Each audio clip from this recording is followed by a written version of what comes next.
Et bonjour à tous et bienvenue sur la chaîne de technologie de France.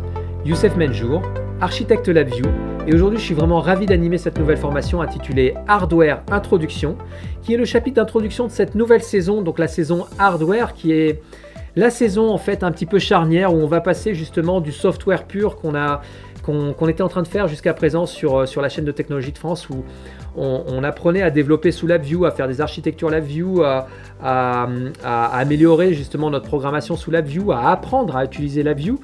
Donc on était vraiment dans du software pur, où là cette fois-ci on va se diriger vers du hardware et donc vers du physical, donc vers du monde réel en fait. On va aller vers du monde réel, donc du pilotage de machines, de la robotique, du drone, de l'intelligence artificielle également, parce qu'en fait cette saison hardware, il va y avoir une saison parallèle qui va arriver là très prochainement, où on va en même temps apprendre à faire du deep learning, du computer vision, de la vision industrielle, de l'accélération matérielle. Et en fait, ce sont des chapitres complémentaires pour justement pouvoir utiliser au mieux et aller faire du drone, de la robotique, et utiliser au mieux, par exemple, différents types de matériel. Et en fait, le problème en fait qu'on a avec le hardware, c'est que l'écosystème, il est vraiment très riche. Il y a vraiment un écosystème très riche, et vous avez été nombreux, en fait, la problématique de base c'était, vous avez été nombreux à nous envoyer des messages et à nous poser la question, c'est quoi DACMX, comment on utilise DACMX, qu'est-ce qu'on peut faire avec DACMX? Je suis pas sûr, c'est dommage qu'il n'y ait pas justement de chapitre sur du hardware, sur la formation LabVIEW, parce que nous on utilise justement du matériel, et donc du coup on s'est posé la question et on s'est dit ok, on va faire une saison. Et on va faire une saison qui est actuelle, c'est-à-dire qui est liée à l'actualité et qui est liée justement au monde industriel d'aujourd'hui et à ses évolutions. Et en fait, la première question qu'on se pose quand il y a tout cet hardware, c'est est-ce que vous arrivez à vous en sortir, à catégoriser tout ce matériel? C'est-à-dire que entre ce matériel-là, donc qui est par exemple un USB, alors ça c'est de l'USB, c'est du compact DAC. Ce matériel-là, voilà, donc qui est un compact Rio. Ce matériel-là, qui est un SB Rio. Ce matériel-là, qui est un Mio DAC, donc la dernière plateforme de chez NI par exemple. Ou, parce qu'on n'est pas obligé de rester chez NI, parce qu'on parle de LabVIEW et de tout ce que LabVIEW est capable de piloter. Et la robotique, l'industrie, les bancs de tests, ça ne se résume pas qu'à NI. Et vous allez voir que dans cette saison et dans ce chapitre, il y a énormément de fabricants et de positionnements différents et de complémentarité. Là, par exemple, on est chez NVIDIA. Donc, c'est une plateforme Jetson. Donc là, c'est une Jetson Nano, mais Jetson Nano, Jetson Xavier, Orin. Donc, il y a énormément de matériel et d'autres matériels. Vous allez voir, en fait, dans cette saison, énormément de catégorisation de matériel, des PC vous savez, entre les PC Dev, les PC Indus, les PC Fanless, les serveurs, les PXI, les compacts DAC, les compacts Rio, les DAC portables durcis, les SB Rio, le matériel académique, les Raspberry Pi, les Jetson, ça fait déjà du monde. Et on n'a pas encore parlé du matériel qu'on peut avoir par exemple dans des entreprises comme Schneider ou Siemens, qui vont être plus vers du contrôleur industriel, donc des automates industriels. Donc c'est un petit peu plus basique en fait en termes d'intelligence que ce que proposerait ce qu'on va faire avec du LabVIEW par exemple, mais c'est quand même pilotable par LabVIEW. Donc cette saison en fait est une saison qui est une saison vraiment charnière, parce qu'on va mettre la main, on va aller dans cette catégorisation de matériel, et on va rentrer les mains dans le cambouis, et on va aller vers ce matériel, et on va comprendre quel type de matériel utiliser quand, parce qu'en fait la problématique est la suivante. Je veux prototyper du drone, je veux prototyper de la robotique, ou faire de la machine spéciale, ou faire du banc de test. Est-ce que j'ai vraiment choisi la bonne plateforme matérielle? Est-ce que c'était la bonne plateforme matérielle? Pourquoi je vais utiliser un PXI et pas un compact DAC? Pourquoi je vais utiliser un châssis durci, un DAC portable durci, et pas une SB Rio par exemple? Et ça, ces questions-là, en fait, elles sont quand même fondamentales. Et donc, c'est vraiment la base. Et donc, dans ce chapitre, on va commencer à catégoriser. Et dans les chapitres suivants, on va commencer à utiliser, et on va montrer que tout ce matériel a un point commun, LabVIEW. Et donc, au-delà de LabVIEW, on va apprendre à utiliser sous LabVIEW ces différents matériels. Et donc, ce chapitre s'annonce assez passionnant et assez riche, parce qu'il y a beaucoup de choses à dire. Bien évidemment, pour les personnes qui ne connaissent pas encore la chaîne de Technologie de France, on est une chaîne de formation LabVIEW, donc vous l'avez compris, donc centrée sur LabVIEW, francophone.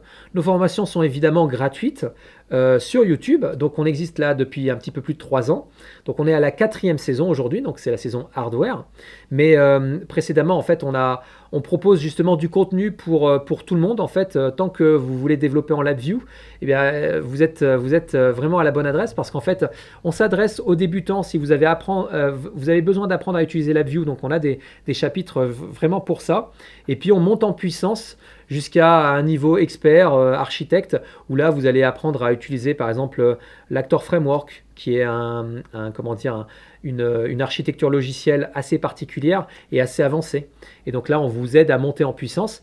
Et puis, si vous souhaitez passer les certifications, donc CLD, CLA, on a également tout un programme pour pouvoir vous aider à les passer gratuitement et on vous explique comment les passer et comment les réussir dans de bonnes conditions. Et donc tous ces chapitres, en fait, qu'on réalise depuis maintenant ces 3 années, depuis tout ce temps, eh bien, on a également un GitHub sur lequel vous allez avoir du code, des examens, des corrigés d'examens. Tout le code qu'on réalise pendant nos sessions en fait est uploadé sur le GitHub pour que vous puissiez y avoir accès et puis que vous puissiez réutiliser ces bases de code puisqu'il y a toujours des choses intéressantes à récupérer. Et puis pour les personnes qui s'intéressent à l'actualité autour de LabVIEW, de Technologie de France, de Graphique, de l'intelligence artificielle, du monde du drone, du monde de la robotique, de la machine spéciale, de la machine du banc de test, eh bien, écoutez, il y a beaucoup d'actualités et cette actualité, elle est sur notre canal LinkedIn. Donc, n'hésitez pas à vous abonner, à aller voir. Il y a vraiment beaucoup de choses. Et puis, vous pouvez participer, vous pouvez laisser des commentaires, vous pouvez liker et laisser des commentaires tout simplement. Et donc, faire partie de cette communauté qui est aujourd'hui la première communauté de France. Et donc, d'ailleurs, on vous en remercie puisqu'en nombre, on est les plus nombreux. Et donc, c'est vraiment c'est incroyable tout simplement. Et on vous remercie justement de votre fidélité et de votre soutien. Et puis, pour les personnes qui souhaiteraient avoir un petit peu de formation en entreprise, nous sommes Calliope, donc on peut venir vous proposer de la formation chez vous, sur mesure, pour que vous puissiez justement vous former aux problématiques propres de votre entreprise. Et puis, si vous avez des problématiques de développement sous LabVIEW, des besoins de banc de test, des besoins de machines spéciales, de deep learning, de computer vision, contactez-nous, on est disponible, et bien évidemment sous LabVIEW. Donc là, contactez-nous, on est disponible et on est totalement calibré pour ça. Voilà, et puis bien évidemment, je vous ai laissé vous avez mon adresse email, donc n'hésitez pas à m'écrire et puis même simplement échanger si vous avez des suggestions, des commentaires, des améliorations à apporter. Eh bien, n'hésitez pas, on est une communauté et donc du coup, ça apporte énormément de choses de pouvoir échanger. Donc, on répond toujours et on répond toujours de bonne humeur et avec joie puisque ça montre que si on fait ça vraiment, on le fait vraiment pour vous. C'est vraiment le but de la chaîne de Technologie de France. Donc du coup, on revient justement à ce chapitre hardware. Et donc là, on a fait une petite capture d'écran où on met différents types de hardware. Et vous voyez, alors, il y a différents types de hardware. Un écran ne suffirait pas. C'est pour ça que l'écosystème en fait hardware, il est vraiment très très riche. Entre les PC de dev, les PC Indus, les PC fanless, les serveurs, les PXI, les DAC, enfin tout ce qu'on a énuméré précédemment. Et puis il y a du matériel exotique. Il existe quasiment du matériel pour tous les usages. Et puis il existe également, pour bien compliquer la chose, la modularité supplémentaire. Alors c'est bien, mais du coup ça rend la chose encore plus complexe. Si par exemple on prend un Compact Rio, une plateforme Compact Rio, là vous voyez il y a un système de cassettes.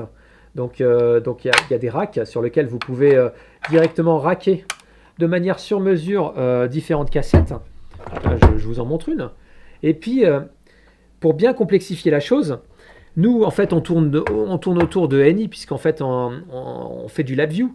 Mais naturellement, on va aller vers du NI. Et NI propose un écosystème très riche hardware-software. Mais dans les écosystèmes hardware, il y a d'autres fabricants. Et donc là, on va voir qu'il existe d'autres fabricants, comme Digiland, par exemple, qui a d'ailleurs été racheté par NI pour le monde académique. Mais il existe également Advantech. Il existera d'autres boîtes comme alors il y a Advantech, il y aura de l'AD-Link par exemple pour le monde des PXI. Et puis il y a d'autres catégorisations. Donc en fait, ça va être en fait du matériel soit qui va être concurrent, soit qui va être complémentaire. Ça va dépendre en fait des cas d'usage et puis des performances recherchées. Et donc du coup, l'objectif de cette saison, ça va être de pouvoir avoir un maximum d'informations pour pouvoir savoir quel type de matériel à utiliser, où et quand. Et voilà, tout simplement. Et puis, pour apporter un petit peu plus de complexité, parce que c'est pas terminé, en fait, ce qui se passe, c'est que jusqu'à présent, on travaillait en LabVIEW. Donc LabVIEW, c'est une super plateforme, un super langage de programmation, donc langage de dataflow graphique. Mais en fait, ce qui se passe, c'est que suivant le matériel que vous allez utiliser, vous pourrez utiliser LabVIEW, mais il y aura des cas où on va utiliser deux nouvelles versions de LabVIEW, donc on n'a pas parlé jusqu'à présent, qui sont LabVIEW RT, donc Real Time. Donc là, c'est quand on va aller chercher du déterminisme sur des plateformes déterministes, propres à Eni, donc, parce que c'est un LabVIEW qui va se déployer sur certaines plateformes. Donc hardware, donc le real time et donc du coup on fera quelques chapitres sur LabVIEW RT parce qu'en fait quand on va travailler quand on va commencer à utiliser ce type de matériel, donc là on est toujours sur un compact Rio, là-dedans en fait il va y avoir il y a un contrôleur avec un système d'exploitation et donc un système, donc là ça va être un Linux RT maison côté Eni. Donc du coup, on va pouvoir utiliser du LabVIEW, donc ça va être un LabVIEW particulier, ça va être le LabVIEW Real Time, pour garantir justement cette histoire de déterminisme. Et puis à côté de ça, si on veut plus de précision, plus de vitesse, et tout en gardant du déterminisme, il existe justement une autre plateforme qui s'appelle LabVIEW FPGA, sur du matériel FPGA, et donc du coup on apprendra qu'est-ce qu'un FPGA, comment on peut l'utiliser, et puis là vous allez voir que il y a quand même du génie chez Eni, chez les ingénieurs de Eni, parce qu'ils ont quand même développé un compilateur FPGA complet. Et donc, du coup, on apprendra à l'utiliser, ce fameux compilateur. Donc, on travaille sur le diagramme. Donc, c'est une version de LabVIEW qui est un petit peu différente. Donc, la philosophie est différente puisque la philosophie du matériel est différente. Et donc, du coup, on rentrera justement sur quelques chapitres où on va parler de LabVIEW FPGA. Et donc, du coup, d'un côté, on va faire beaucoup de hardware, mais de l'autre, à ce hardware est lié un peu de software, donc il y aura du LabVIEW RT et du LabVIEW FPGA. Et donc du coup, ce qui est important là pour l'instant, c'est de mettre un petit peu d'ordre dans tout ça, parce que là, on a sorti énormément de matériel dans tous les sens. On a parlé de différentes versions de LabVIEW dans tous les sens, et puis là, du coup, ce qu'il faudrait, idéalement, ce serait de classifier ça et de catégoriser ça pour comprendre qui fait quoi et où, pour déjà avoir un ordre d'idée de comment ça se passe. Et donc du coup, le point de départ, c'est le PC de dev. C'est votre PC, mon PC, le PC de tout le monde, en fait, le PC de monsieur tout le monde, sur lequel on utilise LabVIEW. Donc là, vous avez le petit logo LabVIEW. Alors évidemment, on va pouvoir développer, là où on va faire du LabVIEW FPGA et du LabVIEW RT, ça va être sur le PC de dev, la plupart du temps. Mais par contre, ce LabVIEW va se déployer sur des plateformes. Là, on a mis un petit logo LabVIEW, parce que LabVIEW, là, lorsqu'on va créer un exécutable, on va créer l'exécutable sur le PC de dev lorsqu'on a besoin par exemple de développer un programme sous LabVIEW et puis après avoir un exécutable, là on va utiliser le PC de dev. Donc ça c'est la première catégorie. La catégorie suivante, en fait, ça va être le PC fanless. Alors, une petite évolution, c'est que entre le PC de dev et le PC de fanless, la différence, c'est que là, on va rentrer dans un PC industriel, donc milieu poussiéreux, donc on ne peut pas mettre de ventilateur. Donc là, ça va être, vous voyez, derrière moi, là, au-dessus de moi, là, il y a justement ce qu'on appelle la partie fanless, c'est-à-dire le radiateur, un radiateur physique qui va permettre d'évacuer la chaleur. Ce sont des catégories de PC durcis qui ont différentes normes, et donc ça on verra justement les différents PC fanless qui existent et sur lesquels on peut y mettre du LabVIEW, on peut y mettre également du GPU, on peut y mettre différentes, donc il y a toujours des racks PCI Express, et l'avantage de ce type de solution en fait c'est que elles sont étudiées pour justement être être robuste sur des milieux de température, on va dire extrêmes. Enfin, il y a des catégories de température, donc les températures industrielles, ou des catégories de vibratoires, c'est-à-dire vous êtes dans un train, vous installez un PC dans un train, il y a de la vibration, vous avez intérêt à pour pas que si vous utilisez un PC classique, au bout d'un moment, il va claquer. Le PC fanless, justement, est fait pour du milieu industriel. Et donc là, on en parlera de tout ça dans un chapitre qui sera dédié. Et on testera du matériel PC fanless. Donc je vous montrerai du PC fanless. L'IPC, alors ça c'est du PC industriel, alors c'est pas exactement du PC fanless, là c'est pas du PC qui va être rackable dans de l'armoire industrielle, donc typiquement ce que vous allez avoir dans du data center, c'est du PC serveur, donc là-dedans on va mettre du Windows Server par exemple ou du Linux. Donc là, pareil, on y reviendra et donc dans cette catégorie-là, et pourquoi pas, on testera du matériel. Et donc ça, ce sera lié justement au chapitre qu'on a déjà réalisé, qui est le chapitre Web Service, qu'on avait fait en 3 parties. Et la troisième partie justement de Web Service, c'était un déploiement sur un Windows Server. Bah, typiquement, voilà, ça c'est un Windows, ça c'est de la machine typiquement sur laquelle on pourrait installer du Windows Server. Ok. Et puis vous avez du coup une autre catégorie de PC, la catégorie des PXI. Alors les PXI, il y a 2 catégories dans cette catégorie de PXI. Donc là, ce que vous voyez derrière moi, donc il y a une carte et un contrôleur. Alors là, je crois que c'est 2 contrôleurs plutôt. Mais en fait, vous avez 2 contrôleurs. Donc vous avez un châssis PXI sur lequel vous allez mettre, alors au choix, suivant la catégorie de PXI. Donc là, on va être sur la catégorie 1 où vous avez un châssis, un contrôleur. Donc vous avez du coup un PC, parce que quand vous avez un contrôleur, vous avez un PC. Donc là, vous avez de l'USB, vous avez le contrôleur, ça va vous permettre en fait d'avoir de l'USB, une sortie écran, une sortie souris, une sortie un PC quoi tout simplement. Et puis à côté de ça, vous avez des racks sur lesquels vous allez pouvoir racker de la carte spécialisée. Et là, pareil, il y a énormément de fabricants parce que vous pouvez faire de l'acoustique, vous pouvez faire de la génération de signal, vous pouvez faire de la numérisation de signal également, vous pouvez faire du TTL, de la génération de TTL, oui, on peut faire ça. Vous pouvez faire de l'entrée-sortie numérique, l'entrée-sortie analogique. Enfin, il y a énormément de catégorisation et ça va dépendre dans quel type d'industrie vous travaillez. Donc le PXI, il est adapté à ça en fait. C'est un PC sur lequel on peut faire du banc de test également ou du matériel de laboratoire. Et donc c'est très pratique pour ça en fait. Et dans la deuxième catégorie de PXI, ça va être le PXI sans contrôleur industriel. C'est-à-dire c'est juste un châssis déporté. Vous avez votre PC de développement que vous allez brancher ou un PC portable sur lequel vous allez vous brancher directement sur un PXI. Vous allez directement communiquer avec ce châssis PXI. Ce châssis PXI n'a pas d'intelligence, ce n'est pas un ordinateur. Il sera efficace uniquement si vous le pilotez à distance. Donc c'est juste une extension de votre PC et sur lequel vous allez pouvoir racker justement vos cartes d'acquisition, donc spécialisées. Et dans justement ces racks PXI, vous avez, alors là on va repartir sur la première catégorie, vous avez justement la possibilité de piloter ça en LabVIEW ou en LabVIEW RT, suivant que votre châssis PXI est un châssis RT ou un châssis classique, donc un ordinateur classique. Et donc ça, on verra ça ensemble un petit peu plus tard. Et donc du coup, la suite, comment ça se passe? Eh bien, vous avez les DAC châssis. Donc le DAC châssis, c'est quoi?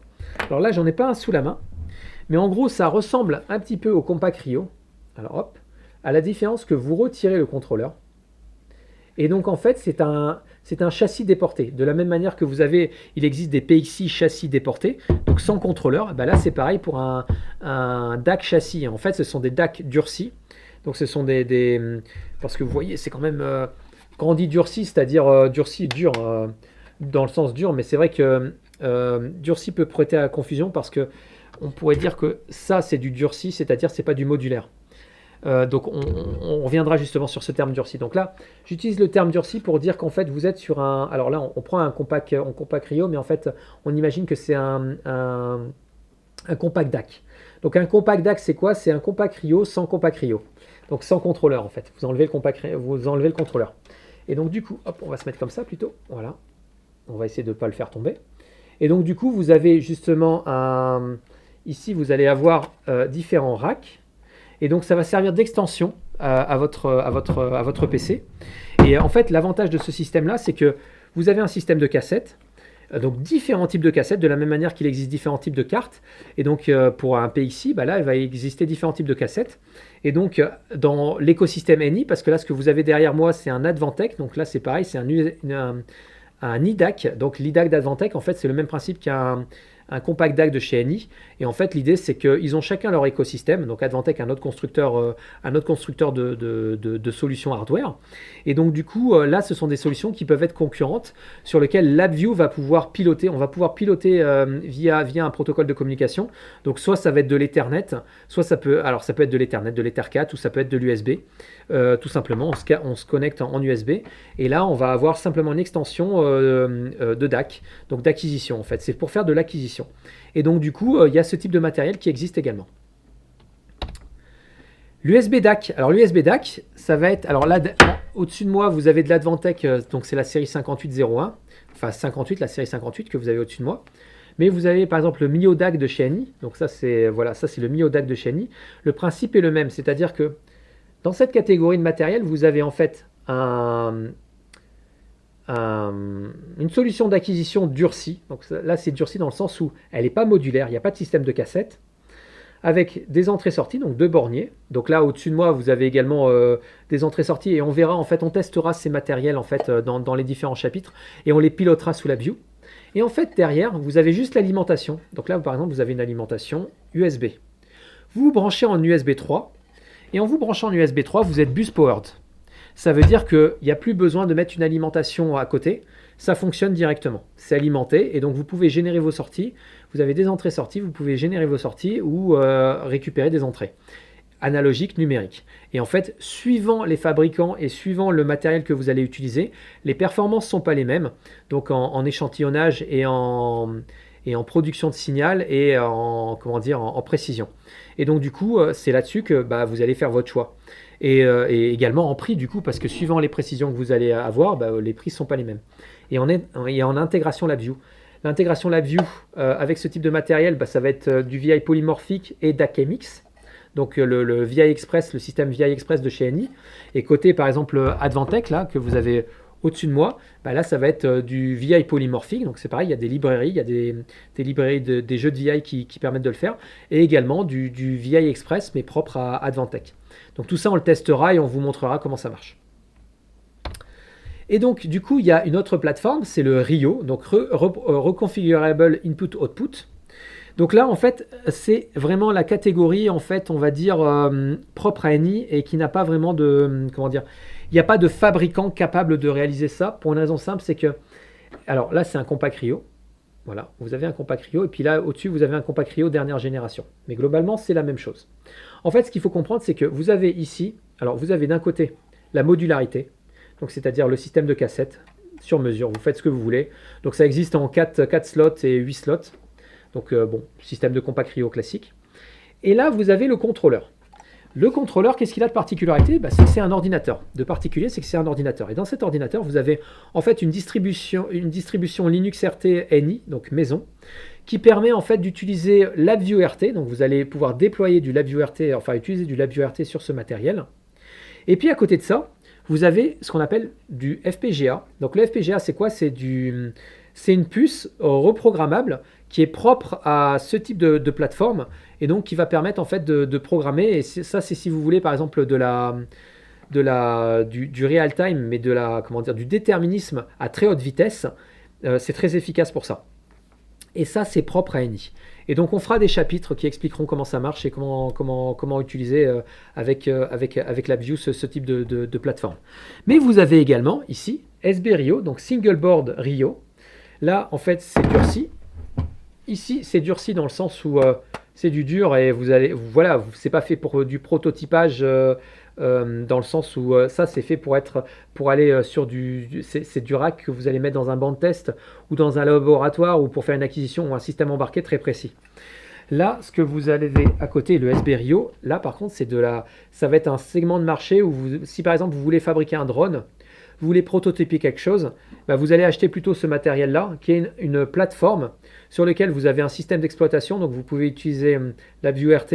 Vous avez également un FPGA, donc LabVIEW FPGA, et puis avec ça est livré, alors suivant les générations de SB Rio, donc ça c'est une des générations, alors il y en a d'autres, hein. Vous avez un bornier sur lequel vous pouvez vous câbler de manière électrique sur votre système, et donc du coup ça vous permet justement de prototyper, et une fois que vous avez prototypé votre nouveau système robotique, ce que vous voulez, et vous le durcissez tout simplement. Et donc là vous allez, donc ça c'est du prototypage vers de la solution durcie. Et en fait, un des concurrents, par exemple, ce serait la Jetson, là c'est du Jetson Nano Orin. Hop, voilà. Donc là, c'est un dev kit. Et en fait, ce matériel-là, c'est exactement pareil, sauf que derrière, il n'y a pas de FPGA et c'est pas du tout les mêmes performances. Mais vous avez également des entrées-sorties. Et vous avez d'autres entrées-sorties. Donc là, ça va être plus de l'USB, enfin du classique. Et en fait, on utilise l'accélération GPU. Et là-dedans, en fait, vous avez un système d'exploitation. Et tant que vous alimentez, vous avez un système embarqué. Et l'idée de ce dev kit, c'est quoi? C'est qu'en fait, quand vous voulez, par exemple, prototyper de la robotique ou du drone, enfin, c'est les exemples qui me viennent en tête, mais globalement, c'est ça.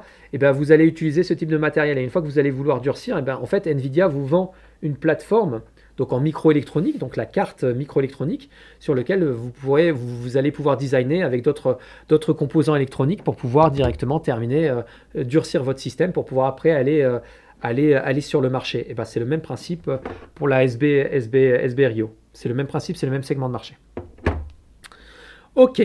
Et puis vous avez l'embedded controller. Alors le truc c'est que comme on a classifié RIO, Compact Rio, on ne l'a pas classifié dans l'embedded controller, mais ça reste quand même un système embarqué.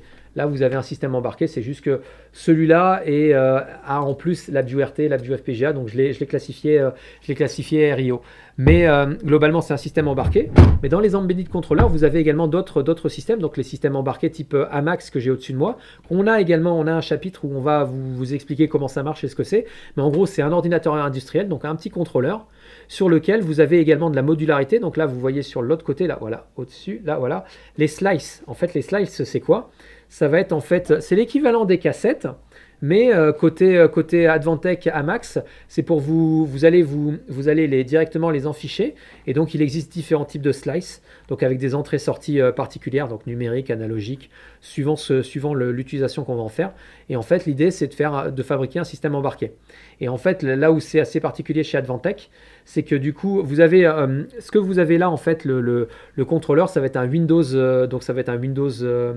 Alors LTS je crois, donc c'est un Windows Indus, mais vous pouvez installer un Linux RT ou vous pouvez installer un système d'exploitation real-time dans le contrôleur et utiliser LabVIEW.